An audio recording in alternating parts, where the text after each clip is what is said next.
বন্ধুরা দেখো, আজ একটু বেরিয়েছিলাম, বেরিয়ে তো কি অবস্থা, মাথায় হাত, বৃষ্টি এসে গেছে এমন, তাই বসে আছি। কি অবস্থা দেখো, আমি আর আমার সন্টু বেরিয়েছিলাম। এটা মৌলতে দাঁড়িয়ে পড়েছিলাম, শিব মন্দির যেইখানটা আছে ওইখানটায়। আমরা শ্যামপুর যাচ্ছিলাম, আর শ্যামপুর যাইনি, মৌল থেকে ঘুরে ঘুরে আবার সাপুর চলে গেছি। আমরা আজ 4 জায়গায় দাঁড়িয়েছি, এত বৃষ্টি এসে গেছে।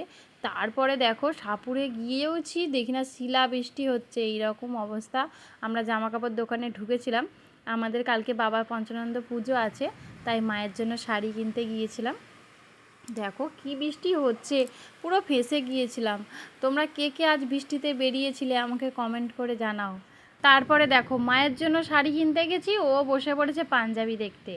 মানে ও তো কিছু না কিছু ঠিক নিয়ে বাড়ি আসবেই, মা তো গন্ডি কাটবে, ওই জন্য ছাপা শাড়িই দেখছিলাম। আমরা যখন বাড়ি থেকে বেরোই তখন বাজে 6:30, এখন 9টা বেজে গিয়েছে বাড়ি আসতে। বৃষ্টির জন্য দাঁড়িয়ে দাঁড়িয়ে দেরি, না হলে অনেক কাজ ছিল না।